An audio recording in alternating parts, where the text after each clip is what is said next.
Eits, sebelum masuk ke dalam alur ceritanya, terlebih dahulu, Mimin ingin menyampaikan sesuatu nih, seperti biasa. Nah, kabar gembira buat teman-teman yang ingin menonton novel genre salah paham yang berasal dari novel. Iya, karena saat ini videonya sudah ada di membership. Jadi teman-teman sudah tidak usah mengakses traktir lagi tuh seperti kemarin dan membayar dengan jumlah cendol yang diminta di traktir tersebut. Karena sekarang dengan uang Rp20.000, teman-teman sudah bisa menonton konten eksklusif di channel ini yang pasti tidak akan Mimin publikasikan secara umum. Dan selain itu, teman-teman juga bisa mendownload novel tersebut sehingga teman-teman bisa menontonnya kapan saja dan di mana saja, baik sambil makan, bekerja, bahkan sambil rebahan sekalipun. Dan hitung-hitung untuk mensupport atau membantu Mimin agar Mimin lebih semangat mencari novel yang menarik dan memenuhi kebutuhan dosis genre salah paham kita semua. Oke, jadi tunggu apa lagi? Silahkan join ke membership sekarang juga dan dapatkan segudang manfaat yang bisa teman-teman nikmati. Oke, infonya sudah selesai dan mari kita lanjut masuk ke dalam alur ceritanya. Pada saat itu, Luca Traverse kembali terlibat dalam taruhan dengan Arjen Robert, sesuatu yang dianggap merepotkan oleh Milia File. Bagi Milia, Luca sebenarnya tidak perlu menerima setiap tantangan, tetapi Luca tetap bersikeras bahwa seorang pria tidak boleh mundur dari tantangan yang diberikan. Sikap itu membuat Milia hanya bisa menggelengkan kepala, menganggapnya masih kekanak-kanakan dalam hal-hal tertentu. Percakapan kemudian beralih ke ujian, di mana Luca menanyakan rencana Isela dalam pertarungan. Isela memilih untuk tidak menggunakan teknik pedang secara serius dan hanya bertarung dengan dasar, tetapi ia tetap ingin melihat sejauh mana perkembangan Luca. Sementara itu, taruhan yang dibuat kali ini hanyalah makan, tetapi dengan skala yang cukup besar jika Luca menang, yaitu traktiran makanan dalam jumlah besar. 2 minggu berlalu dengan cepat, dipenuhi latihan intensif, baik dalam ilmu pedang maupun kekuatan langit. Ketika ujian akhirnya dimulai, Luca dan para siswa lainnya langsung memasuki rangkaian pertandingan. Pada hari keempat, susunan bracket menghadirkan kejutan, Isela harus menghadapi Bres lebih awal di babak perempat final. Pertandingan itu berakhir dengan kemenangan mutlak bagi Isela, membuat Luca kehilangan kesempatan untuk kembali bertarung dengan Bres. Luca sendiri melaju tanpa hambatan hingga final dengan hanya menggunakan teknik dasar. Di babak terakhir, ia kembali berhadapan dengan Isela. Keduanya berdiri berhadapan dengan semangat bertarung yang tinggi, dan ketika pertandingan dimulai, mereka langsung bergerak cepat. Namun dalam satu momen singkat, hasil yang tidak terduga terjadi, pedang Luca terpotong bersih. Kekalahan itu terjadi begitu cepat hingga membuat seluruh penonton terdiam. Luca gagal memadukan teknik dasar dengan gaya pedang barunya, sehingga tidak mampu menahan serangan ringan dari Isela. Isela hanya memberikan komentar singkat, menyuruh Luca berlatih lebih keras sebelum mencoba lagi, sementara pertandingan langsung dinyatakan selesai. Meski kalah dalam duel, Luca tetap mempertahankan posisi pertama di Departemen Pedang berkat nilai keseluruhan, karena Isela tidak mendapatkan skor tinggi di bidang lain. Namun kemenangan itu tidak menghentikan Milia File dan Arjen Robert untuk menggoda Luca, sementara Otbogres kembali mengamankan posisi pertama di Departemen Sihir. Sebagai konsekuensi taruhan, Arjen harus mentraktir makan. Dengan penuh percaya diri, ia mengajak semua orang ke restoran mewah di Havok dan bahkan membebaskan Luca untuk memesan apa saja. Namun situasi mulai berubah ketika Luca memesan hampir seluruh menu yang tersedia. Ketika makanan mulai disajikan, semua orang awalnya terkesima dengan kualitas hidangan, tetapi suasana segera berubah ketika Luca mulai menghabiskan piring demi piring dengan kecepatan luar biasa. Dalam waktu singkat, 1 piring kosong, lalu disusul yang lain, dan Luca terus memesan tambahan tanpa menunjukkan tanda-tanda berhenti. Bahkan ketika yang lain mulai kenyang dan berhenti makan, Luca tetap melanjutkan dengan ritme yang sama. Otbogres yang sudah terbiasa hanya memperingatkan secara halus, sementara Archen mulai menyadari bahwa situasi ini jauh di luar perkiraannya.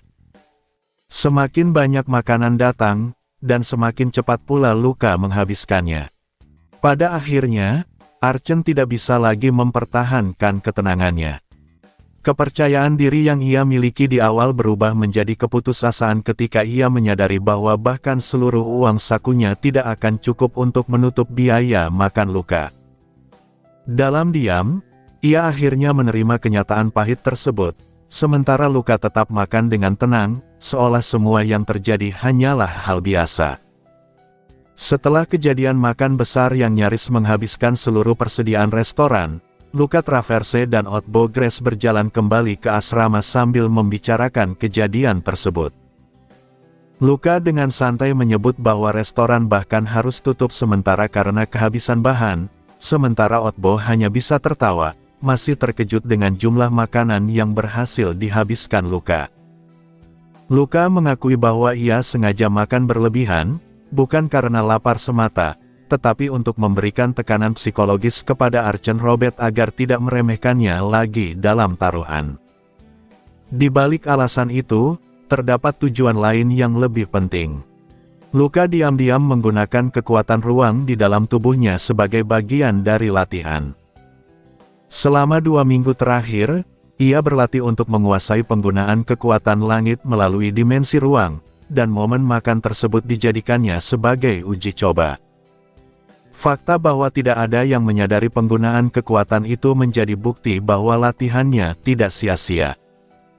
Selain itu, ada juga dorongan dari Luka Traverse dalam dirinya yang tidak ingin membiarkan provokasi Archen berlalu begitu saja. Percakapan kemudian beralih ke kegiatan akademik berikutnya, yaitu pengalaman karir.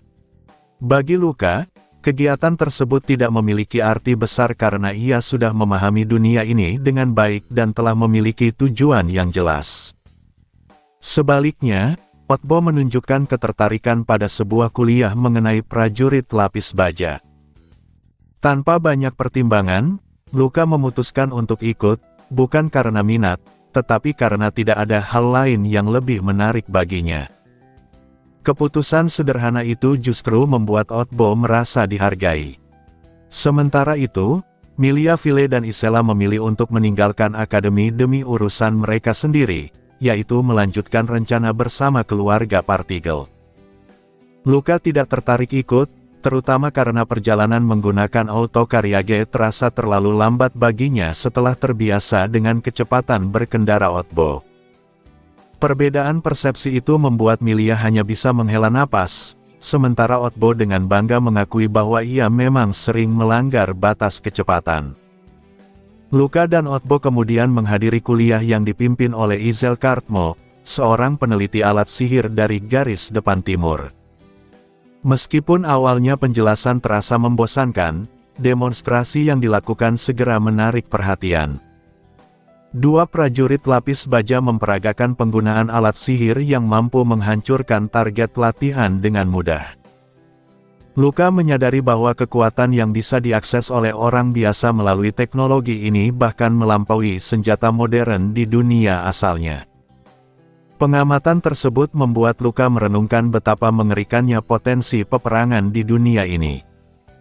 Dengan kombinasi alat sihir ofensif, defensif, dan peningkat kemampuan fisik, pertempuran bisa berubah menjadi pembantaian sepihak. Ia juga teringat akan kekuatan Isela, yang bahkan dengan setengah kekuatannya mampu memusnahkan pasukan bersenjata lengkap. Kesadaran itu membuatnya semakin memahami bahwa musuh di masa depan bukanlah sesuatu yang bisa dianggap enteng. Setelah kuliah selesai, Otbo tampak semakin termotivasi untuk mengejar impian menjadi pengembang alat sihir. Luka mendukungnya secara singkat, bahkan mengaitkannya dengan organisasi mereka, Steri. Bagi Otbo, hal itu menjadi dorongan besar untuk terus berkembang. Hari-hari berikutnya diisi dengan latihan intensif, dan suasana menjadi relatif tenang menjelang liburan musim panas. Luka mulai merencanakan kegiatannya selama liburan, sementara Otbo dengan antusias ingin ikut serta, percaya bahwa dengan kemampuan barunya, ia bisa berkontribusi lebih besar. Namun tepat sebelum liburan dimulai, sebuah kejadian tak terduga terjadi. Seseorang datang mengunjungi kamar Luka. Ketika pintu dibuka oleh Bella, sosok yang muncul adalah Wilde Traverse, kakak Luka sekaligus sosok yang menjadi penghalang terbesar dalam hidupnya. Ketika Luka Traverse dan Wilde Traverse bertemu di kamar asrama, suasana langsung berubah menjadi kaku dan mencekam. Tidak ada satupun dari mereka yang berbicara, sementara Bella yang berada di antara keduanya bahkan merasa sulit bernapas karena tekanan suasana.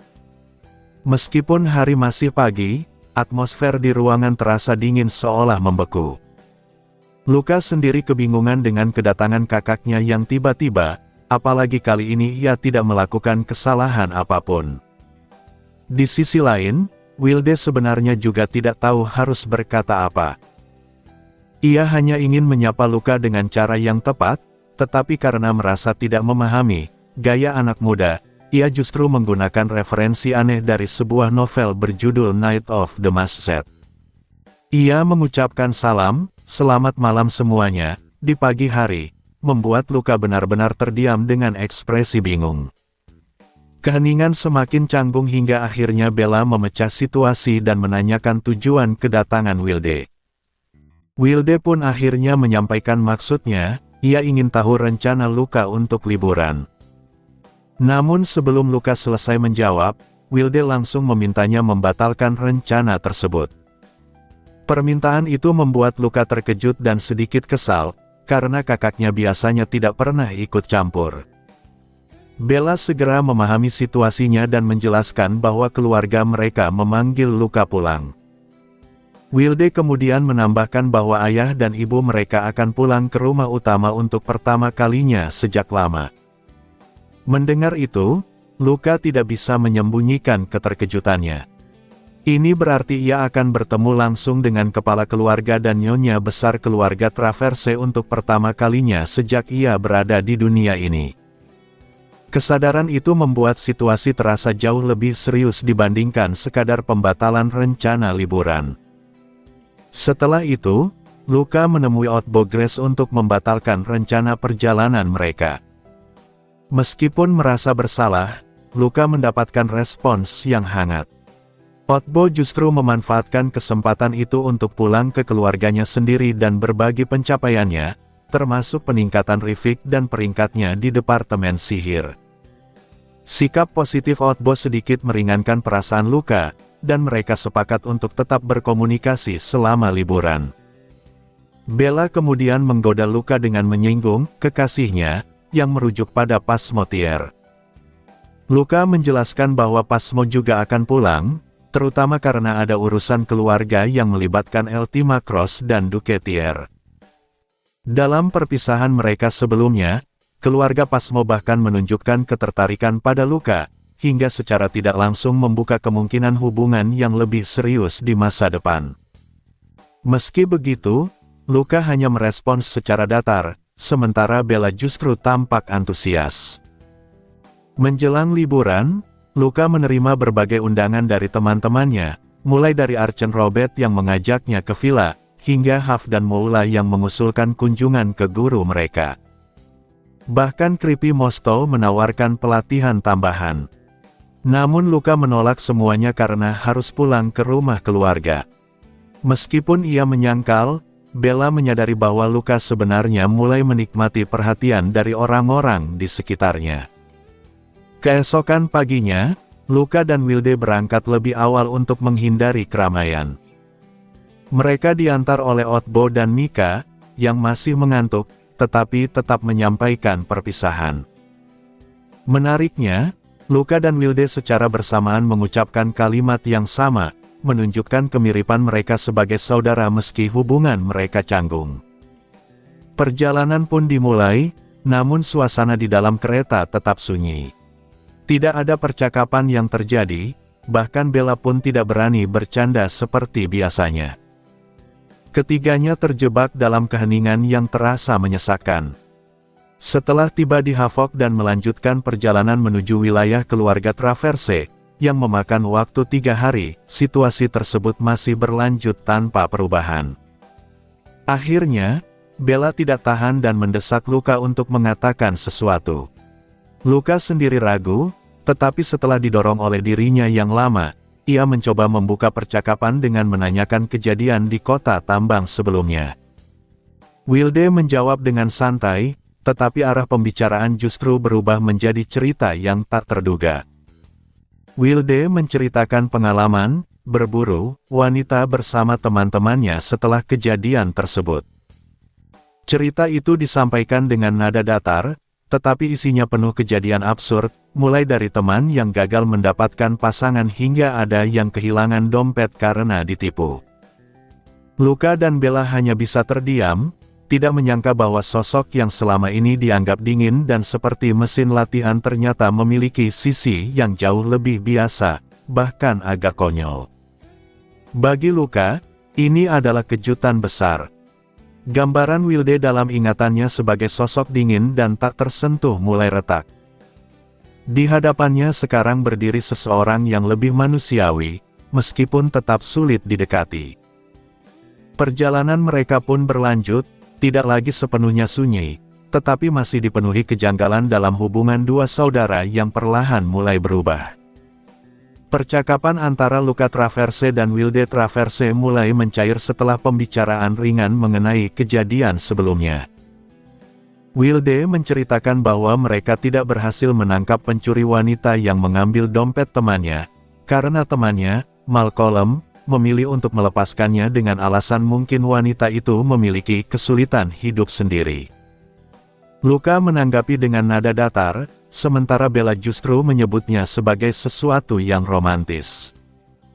Percakapan yang awalnya canggung perlahan berubah menjadi lebih santai, bahkan terasa cukup hidup. Wilde ternyata mampu memimpin percakapan dengan cukup baik, sesuatu yang bertentangan dengan bayangan Luka sebelumnya tentang dirinya sebagai sosok yang dingin dan minim bicara. Ia bahkan dengan natural menanyakan pengalaman Luka setelah kejadian di kota tambang. Luka sempat ragu untuk menjawab, mempertimbangkan seberapa banyak yang seharusnya ia ungkapkan. Namun Wilde salah paham dan mengira Luka ragu karena mungkin terlibat dalam balapan ilegal, lalu dengan santai mengaku bahwa ia sendiri pernah mengikuti jenis balapan berbahaya di mana mereka berburu monster sambil melindungi kendaraan. Cerita itu membuat Luka sedikit terkejut, terutama saat melihat ekspresi samar Wilde yang tampak menikmati kenangan tersebut. Pada akhirnya, Luka memilih untuk menceritakan bahwa mereka berhasil menaklukkan Minotalik, meskipun pengemudi utamanya adalah Otbo Grace. Wilde menerima penjelasan itu dengan wajar, bahkan memuji kemampuan Otbo. Dari percakapan tersebut, keduanya menemukan kesamaan kecil, ketidakpuasan terhadap kecepatan autokaryage biasa setelah terbiasa dengan pengemudi berbakat. Namun semakin percakapan berlangsung, Luka semakin merasa ada yang tidak sesuai. Wilde yang sekarang jauh lebih komunikatif dibandingkan dengan ingatan yang ia miliki. Dalam cerita asli maupun ingatan Luka Traverse, Wilde digambarkan sebagai sosok dingin, singkat dalam bicara, dan hampir tidak pernah berusaha menjaga percakapan. Perbedaan ini membuat Luka kebingungan, bahkan Luka Traverse dalam dirinya pun tampak tidak memahami perubahan tersebut. Bella, yang memperhatikan suasana, secara polos mengungkapkan bahwa ia tidak pernah melihat Wilde berbicara sebanyak ini sebelumnya. Ucapan itu membuat suasana sedikit menegang, namun Wilde menanggapinya dengan tenang. Ia menjelaskan bahwa di masa lalu, ia terlalu fokus pada latihan karena banyak hal yang harus dipelajari di keluarga, sehingga terlihat seolah tidak peduli pada hal lain. Ia kemudian mengakui bahwa setelah masuk akademi dan memiliki teman, ia menyadari sikapnya yang kaku di masa lalu. Dengan nada datar namun tulus, Wilde menatap Luka dan menyatakan bahwa ia ingin menjalin hubungan yang lebih baik sebagai saudara. Ucapan itu langsung menyentuh sisi dalam diri Luka Traverse. Saat itu, kesadaran Luka terseret ke dalam ingatan masa lalu pemilik tubuh aslinya. Ingatan tersebut mengungkap tekanan besar yang selama ini dipikul oleh Luka Traverse. Sebagai adik dari sosok luar biasa seperti Wilde, yang dikenal sebagai talenta terbesar dalam sejarah keluarga, Luka selalu merasa tidak memiliki nilai. Lingkungan keluarga yang menjunjung tinggi kekuatan memperkuat perasaan tersebut. Para ksatria keluarga, meskipun tanpa niat buruk, sering mengatakan bahwa hanya yang terkuat yang layak memimpin, dan secara tidak langsung menegaskan bahwa posisi itu sudah pasti milik Wilde. Alih-alih memberikan kebebasan, ucapan-ucapan itu justru membuat Luka merasa diabaikan. Ia tidak pernah diberi harapan, tidak pernah dituntut, seolah keberadaannya tidak penting. Sifatnya yang pendiam disalahartikan sebagai keinginan untuk menyendiri, membuat orang-orang semakin menjauh darinya. Bahkan Wilde, yang mungkin satu-satunya bisa mendekat, terlalu sibuk dengan latihannya sendiri. Satu-satunya yang benar-benar memperhatikan Luka adalah Bella, yang merawatnya seperti sosok ibu. Namun bahkan perhatian itu menjadi tekanan tersendiri, karena ia diperlakukan sebagai seseorang yang harus dilindungi, bukan sebagai individu yang bisa berjuang sendiri. Dalam diam, Luka mulai melatih dirinya dengan pedang, meniru teknik Wilde tanpa bimbingan. Ketika kemampuannya mulai berkembang, para ksatria mulai mengajarinya dasar-dasar. Namun dalam pikirannya yang sudah terdistorsi, setiap pujian terdengar seperti kritik, setiap bantuan terasa seperti meremehkan. Perasaan itu perlahan berubah menjadi kesepian yang ia ciptakan sendiri. Puncaknya terjadi ketika ia terluka saat berlatih dan Bella mencoba menghentikannya. Dalam keadaan emosi, Luka menolak sentuhan Bella dengan kata-kata dingin. Bella yang terluka hanya bisa mundur dan meminta maaf, meninggalkan Luka dalam kesendirian yang semakin dalam. Sejak saat itu, jarak antara dirinya dan orang lain semakin melebar. Kembali ke masa kini, setelah melihat seluruh ingatan tersebut, Luka hanya bisa merasa heran. Dari sudut pandangnya, semua itu bermula dari kesalahpahaman yang dibiarkan tumbuh tanpa pernah diklarifikasi. Ia menyadari bahwa kesepian Luka Traverse bukan semata karena orang lain, tetapi juga karena cara ia memaknai dunia di sekitarnya. Perubahan yang terjadi pada Luka Traverse di masa lalu ternyata tidak sepenuhnya berasal dari sifatnya sendiri. Kepribadiannya memang berperan besar, tetapi keadaan di sekitarnya juga sama tidak menguntungkan. Jika Wilde Traverse sedikit lebih terbuka, jika Merian Traverse tetap berada di rumah, atau jika anggota keluarga lain lebih aktif mendekatinya, maka Luka Traverse tidak akan tumbuh menjadi sosok yang terasing seperti itu. Kesadaran ini membuat Luka Traverse terdiam, pikirannya kacau oleh perbedaan antara ingatan lama dan kenyataan yang kini ia lihat. Lamunan itu terputus ketika Bella memanggilnya dengan nada khawatir. Luka menjawab datar bahwa ia baik-baik saja, meskipun pikirannya masih penuh konflik. Wilde pun ikut menunjukkan kekhawatiran dengan cara sederhana, menanyakan apakah Luka mabuk perjalanan. Pertanyaan itu ditolak dengan ringan, namun justru memperlihatkan sisi perhatian Wilde yang tidak pernah terlihat sebelumnya. Baik Luka maupun kesadaran lama di dalam dirinya merasakan kehangatan yang asing itu, sebuah bentuk kepedulian yang tidak pernah mereka sadari sebelumnya. Luka mulai mempertanyakan kembali semua yang ia yakini tentang keluarganya. Ia teringat bahwa dalam cerita asli, sosok Willow bahkan menggabungkan nama dirinya dan Wilde, seolah menandakan ikatan yang kuat di antara mereka. Hal itu membuatnya bertanya-tanya apakah jarak yang terjadi dulu benar-benar hanya kesalahpahaman dan keadaan, bukan karena kurangnya kasih sayang. Untuk mengalihkan suasana, Luka menanyakan tentang kelompok Boosters.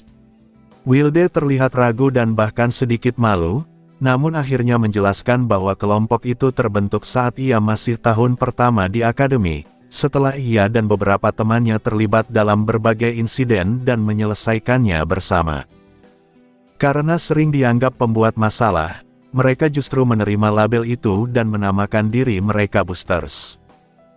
Kisah itu bahkan diwarnai kejadian lucu, seperti Mika yang dengan penuh semangat meneriakkan nama kelompok mereka sebagai preman terbaik akademi, yang akhirnya menjadi terkenal. Wilde bahkan tanpa sadar menirukan gaya bicara Mika saat menceritakan hal tersebut, sesuatu yang membuatnya sendiri merasa malu setelah menyadarinya.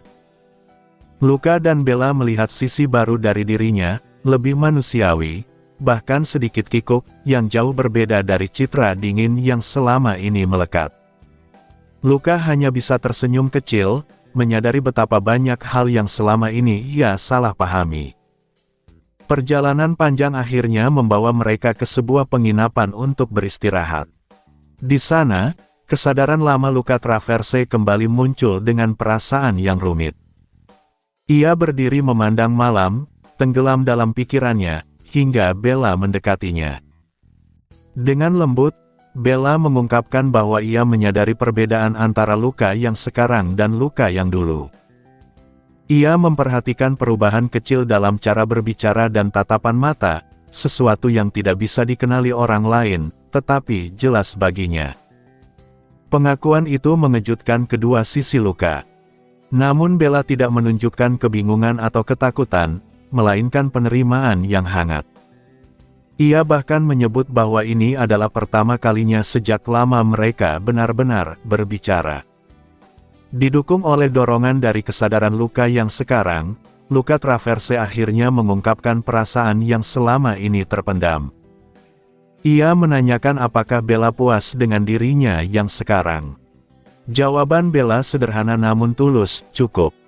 Meski terdengar ringan, jawaban itu justru menenangkan. Dan untuk pertama kalinya, Luka Traverse mengucapkan kata yang seharusnya ia katakan sejak lama, permintaan maaf. Kata itu mengguncang Bella, karena selama ini ia selalu merasa gagal melindungi atau memahami tuannya. Namun setelah mengucapkannya, Luka Traverse segera menarik diri kembali, seolah tidak sanggup menghadapi konsekuensi emosional dari tindakannya. Luka yang sekarang hanya bisa mengeluh pelan, merasa dijadikan perantara dalam hubungan yang rumit itu. Bella, dengan mata yang berkilau seperti bintang, mengucapkan terima kasih kepada Luka saat ini, menunjukkan bahwa ia menerima keduanya. 2 hari kemudian, perjalanan mereka akhirnya berakhir di wilayah keluarga Traverse. Saat memasuki mansion, Luka langsung merasakan aura berat dari sosok yang menunggu di dalam. Itu adalah Malox Traverse, kepala keluarga yang baru kembali setelah lama berada di medan perang. Luka memberikan salam formal, tetapi Malox menolaknya dan meminta agar ia bersikap lebih santai seperti Wilde. Ketika Luka menyebut Wilde sebagai calon kepala keluarga, Malox langsung mengoreksi dengan tegas bahwa posisi itu belum ditentukan dan tidak ada yang tahu siapa yang akan menjadi pewaris. Pernyataan itu sekali lagi menghancurkan asumsi lama Luka Traverse bahwa dirinya tidak pernah dianggap. Menyadari kesalahpahamannya, Luka hanya bisa meminta maaf secara formal. Malox, meskipun terlihat kaku, menunjukkan sisi peduli dengan mengatakan bahwa ia akan meluruskan kesalahpahaman di antara anggota keluarga. Namun suasana serius itu tiba-tiba berubah ketika seorang wanita berambut emas cerah berlari masuk dan langsung memeluk Luka serta Wilde dengan penuh energi. Wanita itu adalah Marian Traverse, ibu mereka, yang menyambut kedua putranya dengan kasih sayang yang meluap, seolah tidak ada jarak waktu yang pernah memisahkan mereka. Saat pertama kali dipeluk oleh Marian Traverse, Luka Traverse merasakan sesuatu yang tidak biasa. Kehangatan yang ia rasakan terasa seperti sinar matahari yang menenangkan, sementara aroma tubuh ibunya membangkitkan rasa rindu yang aneh namun kuat. Sentuhan itu sendiri begitu lembut dan nyaman, meninggalkan kesan mendalam di dalam dirinya. Pengalaman tersebut berbeda dari apapun yang pernah ia rasakan sebelumnya, bahkan berbeda dari kedekatannya dengan Pasmo, membuatnya terdiam, kebingungan oleh emosi yang tidak bisa ia jelaskan. Di sisi lain, Wilde Traverse tetap merespons dengan sikap datar seperti biasa, meskipun ia tidak benar-benar merasa terganggu. Sementara itu, Malox Traverse akhirnya memisahkan Marian dari kedua anaknya, mengingatkan bahwa mereka seharusnya makan terlebih dahulu. Marian, yang penuh semangat, langsung mengalihkan perhatian ke makan malam yang telah ia siapkan sendiri.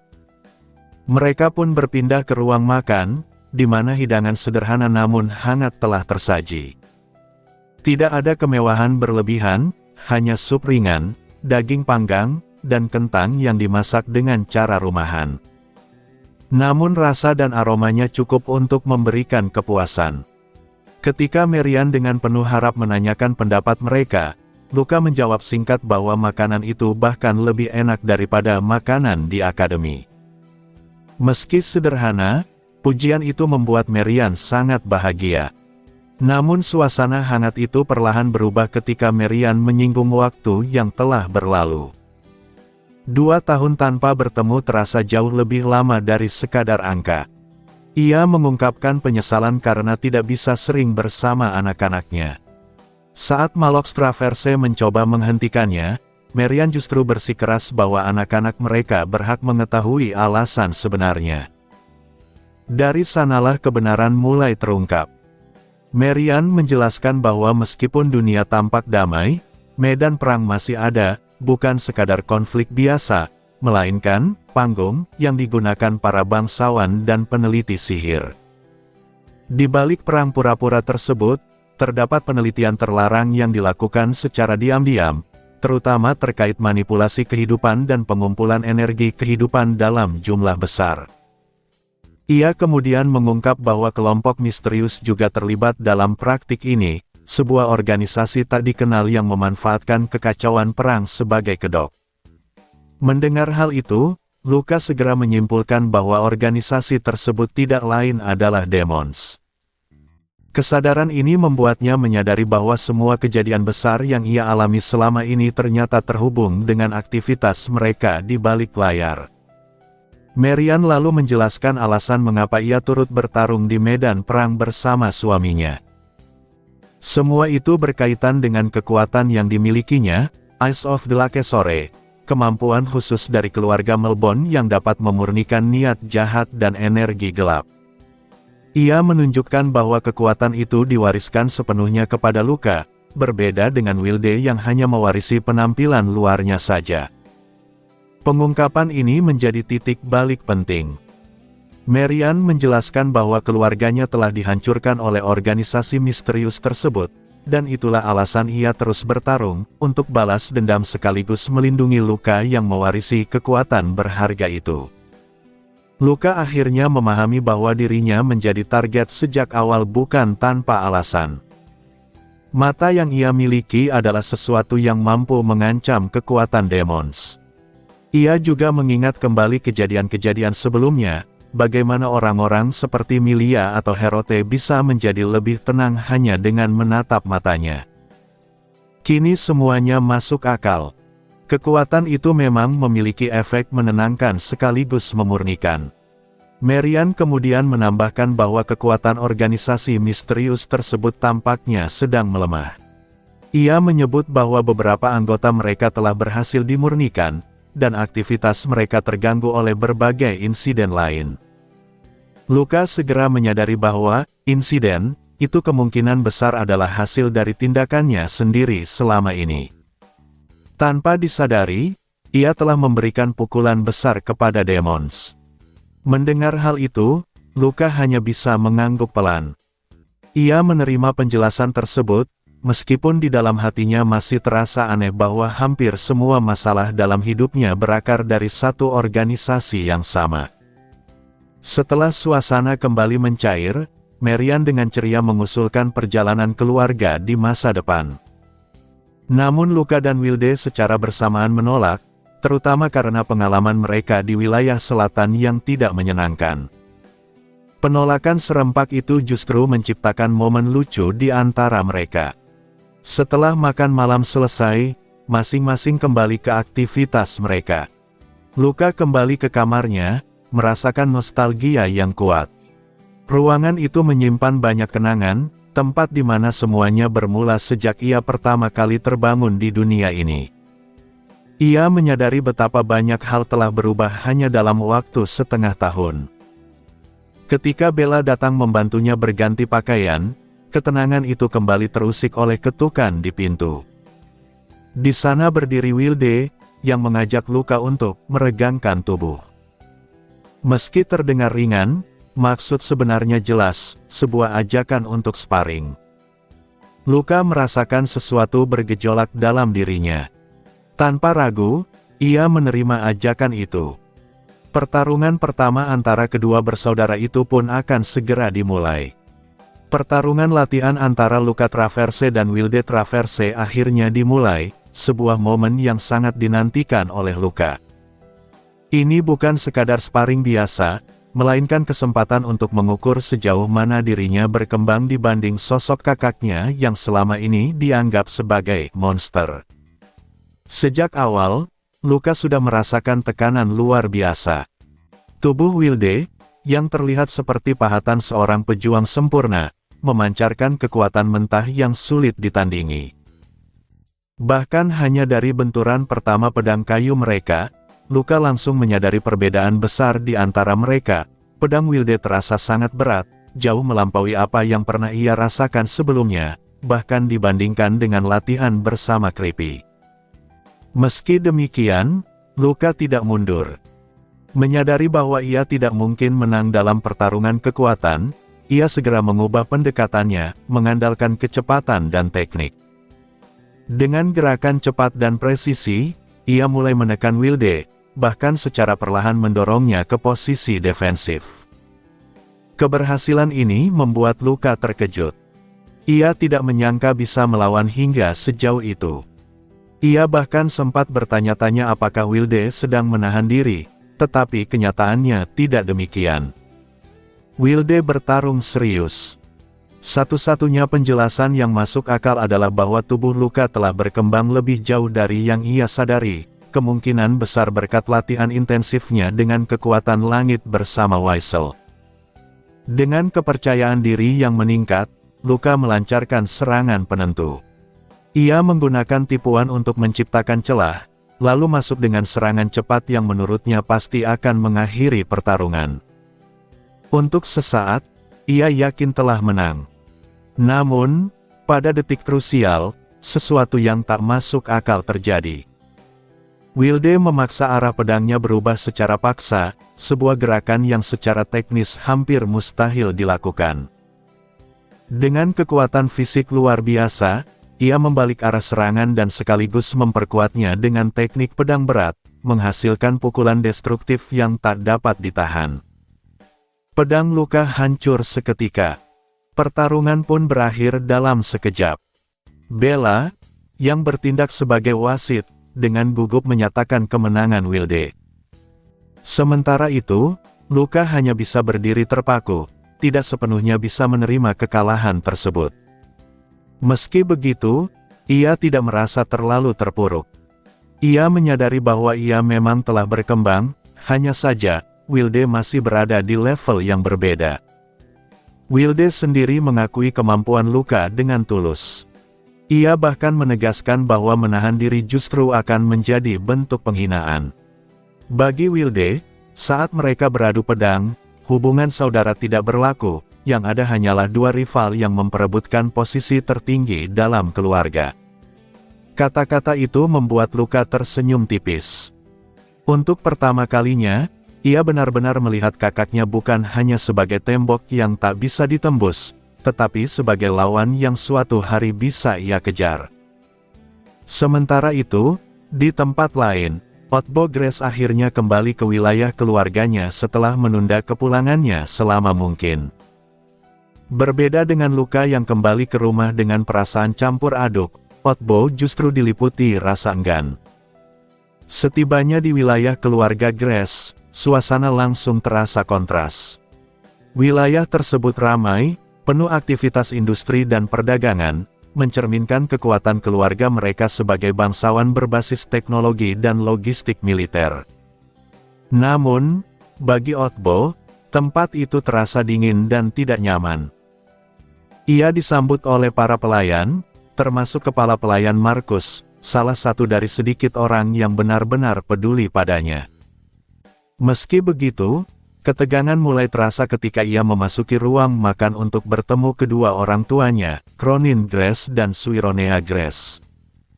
Ibunya menyambutnya dengan hangat, memuji pencapaiannya sebagai peringkat pertama di Departemen Sihir. Namun, ayahnya justru merespons dengan sinis. Ia meremehkan keberhasilan Otbo, bahkan membandingkannya dengan keluarga lain, menunjukkan bahwa baginya, pencapaian Otbo tidak berarti banyak. Namun, di tengah ejekan itu, Cronin tiba-tiba menyadari sesuatu yang berbeda. Ia menghentikan ucapannya dan menatap Otbo dengan tajam. Sebuah pertanyaan yang mengubah suasana langsung terlontar. Apakah Otbo telah mematahkan batasannya?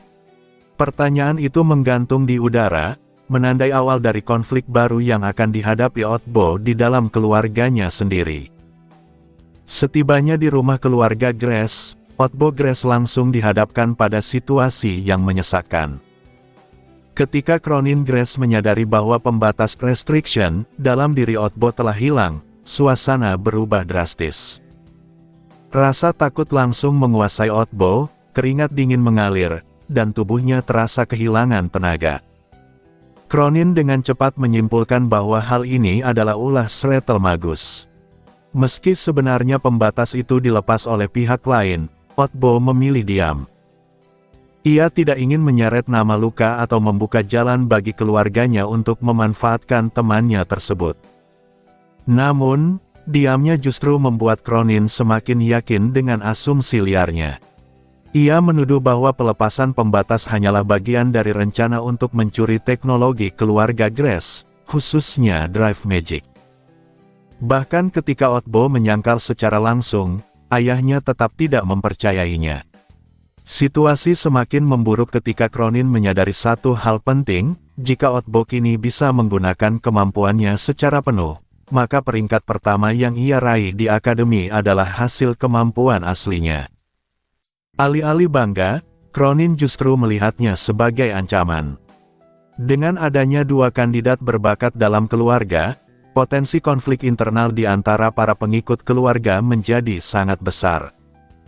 Tanpa ragu, ia memutuskan solusi ekstrim, memasang kembali pembatas pada Otbo. Keputusan itu bukan hanya kejam, tetapi juga berisiko menghapus ingatan Otbo sepenuhnya. Bahkan ketika Suironea Grace mencoba memperingatkan kemungkinan tersebut, Cronin tetap bersikap dingin. Baginya, ingatan Otbo tidak penting, yang penting adalah kontrol. Untuk pertama kalinya, Otbo menolak secara langsung. Penolakan itu mengejutkan semua orang. Dalam keluarga Grace, kata "tidak" terhadap kepala keluarga hampir tidak pernah terdengar. Namun bagi Otbo, ini adalah garis batas yang tidak bisa dilewati. Ia tidak sanggup kehilangan kenangan berharganya, terutama kenangan bersama Luka dan teman-temannya di akademi. Di tengah ketegangan itu, muncul sosok tak terduga, Verka Grace. Sebagai putra sulung dan calon kepala keluarga, Verka justru membela Otbo. Ia menilai tidak perlu mengekang adiknya, karena posisinya sendiri tidak akan tergoyahkan. Namun harapan itu hanya sesaat. Cronin mengubah pendekatannya, bukan membatalkan keputusan, melainkan memperketat kontrol. Ia memerintahkan agar Otbo dikurung dan dipaksa menerima pembatas kembali. Bahkan Verka pun diseret untuk mendisiplinkan adiknya. Otbo akhirnya dikurung sendirian di kamarnya. Dalam keputusasaan, ia mencoba mencari jalan keluar. Ia mempertimbangkan kabur menggunakan sihir terbang atau autokariage, tetapi segera menyadari bahwa ia tidak punya tempat tujuan yang aman. Pada akhirnya, hanya satu nama yang terlintas di benaknya. Sterry. Organisasi kecil yang ia bangun bersama Luka. Dengan tekad terakhir, ia mengirim pesan singkat melalui Student Handbook. "Luka, tolong aku." Jawaban datang hampir seketika. Dimengerti.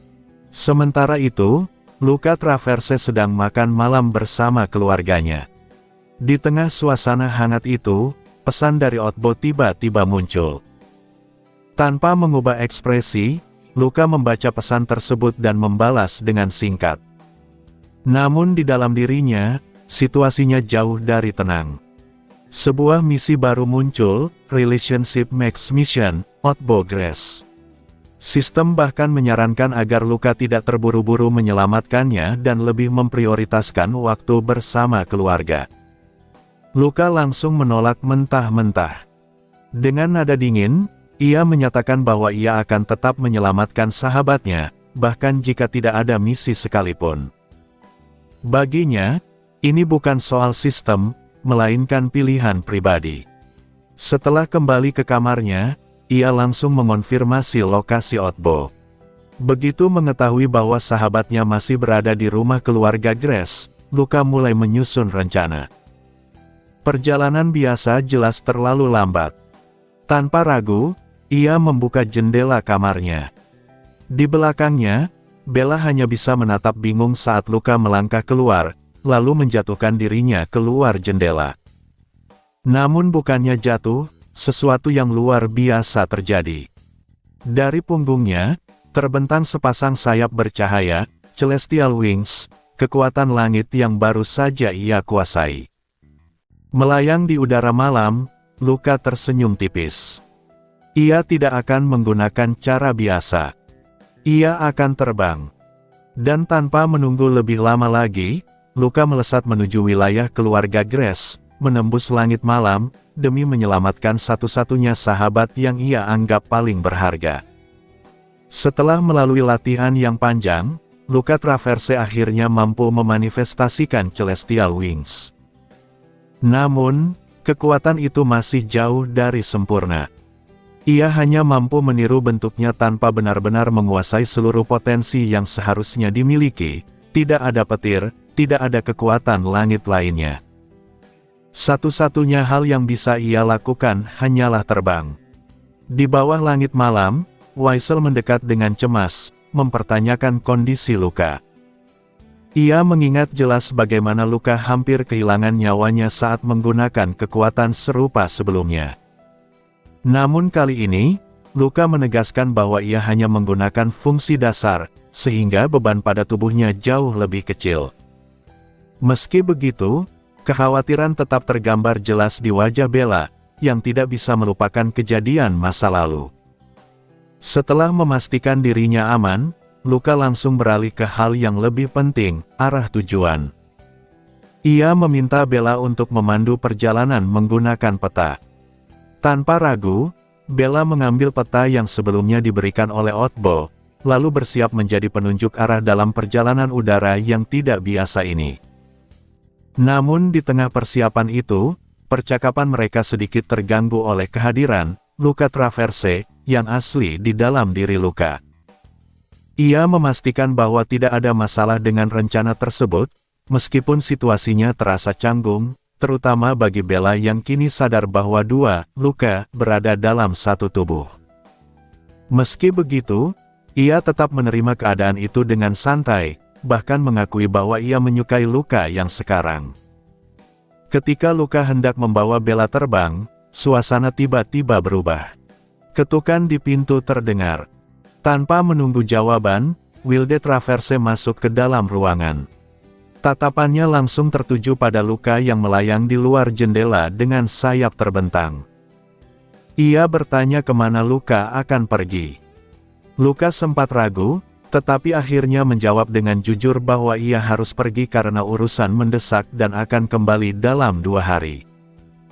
Wilde, dengan sikap datarnya, terus menekan dengan pertanyaan, apakah itu berbahaya, apakah ia membutuhkan bantuan.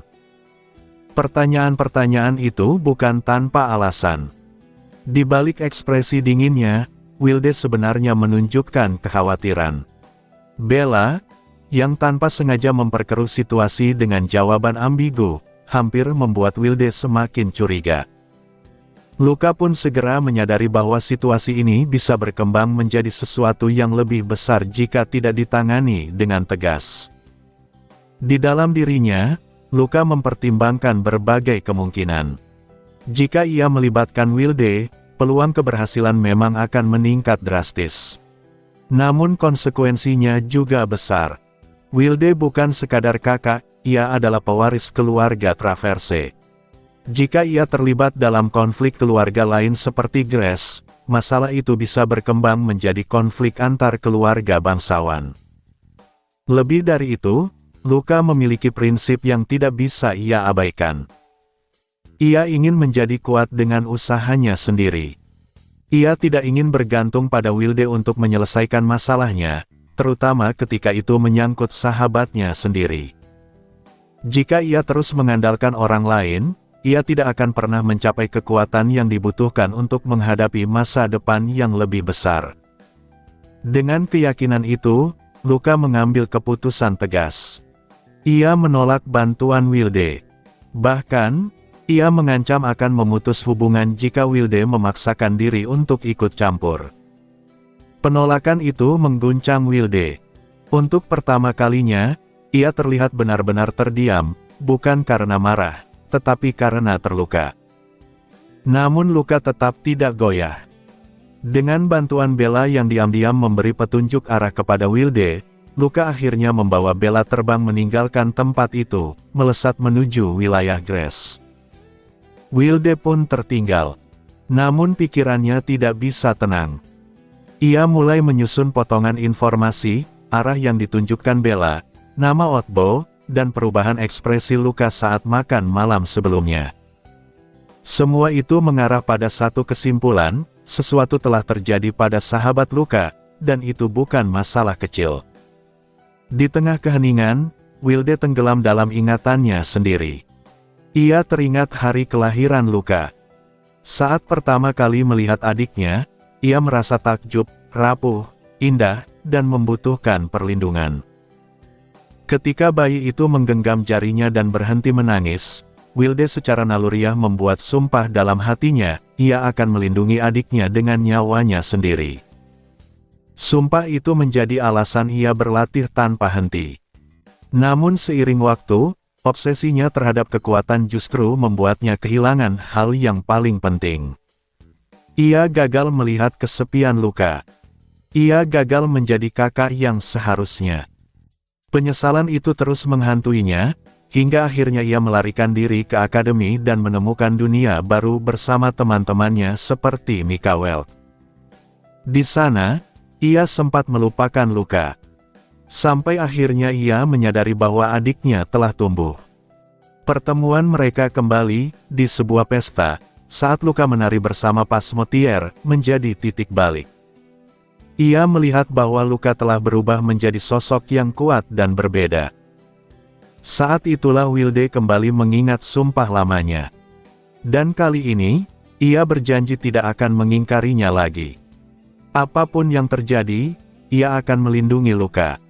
Bahkan jika Luka sendiri menolaknya. Setelah kembali meneguhkan sumpahnya, Wilde Traverse tetap menyadari satu hal penting, meskipun ia berjanji melindungi Luka Traverse, kenyataannya Luka masih terus menghadapi bahaya dan luka. Ia tidak selalu bisa berada di sisi adiknya, dan bahkan Luka sendiri tampaknya tidak menginginkan hal itu. Meski begitu, Wilde tetap berusaha semampunya, termasuk ketika ia diam-diam mengikuti Luka ke selatan sebelumnya. Dari pengalaman itu, Wilde menyadari sesuatu yang tak bisa ia abaikan, Luka telah tumbuh jauh lebih kuat. Ia bukan lagi sosok rapuh yang membutuhkan perlindungan setiap saat. Luka telah menjadi seseorang yang mampu bertahan dan mengatasi kesulitan dengan kekuatannya sendiri. Namun, meskipun menyadari hal tersebut, perasaan Wilde tidak berubah. Ia tetap ingin melindunginya. Justru karena itu, kegelisahannya semakin besar ketika mengingat reaksi Bella. Jawaban Bella yang ambigu membuatnya yakin bahwa situasi yang dihadapi Luka kali ini bukanlah hal sepele. Terlebih lagi, kali ini Wilde berada dalam posisi yang berbeda. Ia tahu lokasi tujuan Luka, dan secara fisik cukup dekat untuk turun tangan. Tetapi ada satu hal yang menghalanginya. Ancaman Luka. Jika ia ikut campur, hubungan mereka bisa hancur. Itu adalah sesuatu yang jauh lebih menyakitkan daripada sekadar tidak membantu. Di bawah cahaya bulan biru, Wilde terdiam lama. Dalam keheningan itu, pikirannya tiba-tiba teringat pada sebuah adegan dari novel favoritnya, tentang sosok pahlawan bertopeng yang datang menyelamatkan seseorang tanpa mengungkap identitasnya. Ide itu perlahan terbentuk. Jika ia tidak bisa membantu sebagai kakak, maka ia bisa membantu sebagai seseorang yang lain. Tanpa diketahui Luka. Dengan keputusan itu, Wilde segera kembali ke kamarnya, mengambil topeng, set, yang terinspirasi dari tokoh tersebut, lalu menghubungi rekannya, Hayes, untuk meminta bantuan. Sementara itu, di langit malam, Luka melesat dengan Celestial Wings-nya, membawa Bella menuju wilayah Grace. Kecepatan terbangnya melampaui ekspektasi, bahkan terasa lebih cepat dari auto Kariage biasa. Meskipun ia belum bisa menggunakan kekuatan langit sepenuhnya, kemampuan terbang saja sudah cukup luar biasa. Di sampingnya, Weissel menjelaskan bahwa kecepatan itu masih jauh dari potensi sebenarnya. Jika Luka benar-benar menguasai kekuatan langit, ia bisa bergerak jauh lebih cepat lagi, bahkan seperti saat pertama kali sinkronisasi dengan Weissel. Bella sendiri mulai merasakan perubahan dalam dirinya. Ia menyadari bahwa kini ia bisa memahami suara Weissel, sesuatu yang sebelumnya tidak mungkin terjadi. Setelah ditelusuri, hal itu disebabkan oleh kedekatannya dengan kekuatan langit, tubuhnya telah beberapa kali terpapar dan bahkan beradaptasi dengan energi tersebut. Hal itu membuka kemungkinan baru. Bella mungkin suatu hari bisa menggunakan kekuatan seperti Luka. Namun pembicaraan itu terhenti ketika mereka menyadari sesuatu yang sederhana namun fatal. Mereka tersesat sedikit dari jalur. Kesalahan kecil dalam menjaga arah ternyata cukup untuk membuat mereka melenceng. Sementara itu, jauh di wilayah Grace, Otbo Grace terjebak dalam kamarnya, diliputi kecemasan. Sejak mengirim pesan kepada Luka, ia belum mendapat kabar lanjutan. Ia tahu bahwa secara logika, Luka membutuhkan waktu berhari-hari untuk tiba. Dan waktu adalah sesuatu yang tidak ia miliki. Ancaman pemasangan restriction kembali menghantuinya, sebuah proses yang bisa menghapus ingatannya, termasuk semua kenangan berharga bersama Luka dan teman-temannya. Ketakutan itu hampir menghancurkannya. Namun di tengah keputusasaan, Otbo mencoba berpikir seperti Luka. Ia menahan emosinya dan mulai bertindak rasional. Ia memasang berbagai magic array di dalam ruangan, menyiapkan jalur pelarian, bahkan merancang cara untuk menghancurkan dinding dan melarikan diri menggunakan auto Kariage. Ia juga memikirkan rute pelarian dan tempat persembunyian. Sedikit demi sedikit, harapan mulai tumbuh.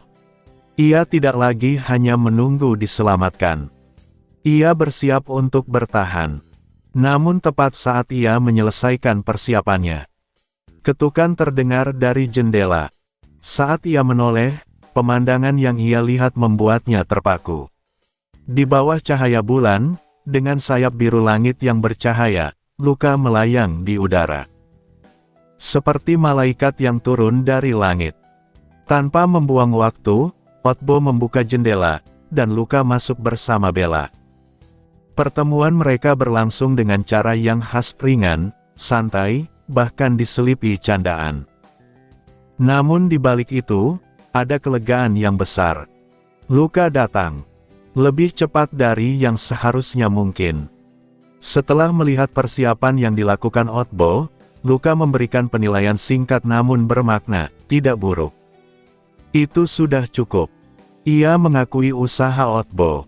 Dan lebih dari itu, ia siap bekerja sama. Dengan semangat baru, Otbo tersenyum lebar. Ia tidak lagi takut. Ia siap melawan. Baginya, ini bukan sekadar pelarian. Ini adalah petualangan terbesar dalam hidupnya. Di sisi lain, di luar ruangan, Cronin Grace sedang dipenuhi amarah. Ia berniat menjadikan Otbo boneka tanpa kehendak dengan restriction penuh. Bahkan ia tidak ragu untuk menghapus semua kebebasan anaknya demi mempertahankan kendali. Namun sebelum rencananya terlaksana, ledakan besar mengguncang mansion. Saat ia melihat ke arah sumber suara, Pemandangan yang muncul membuatnya terkejut. Dari reruntuhan kamar Outboy yang hancur, sebuah autokaryage melesat keluar. Melaju di atas jalur awan yang terbentuk secara ajaib. Sebuah pelarian spektakuler telah dimulai.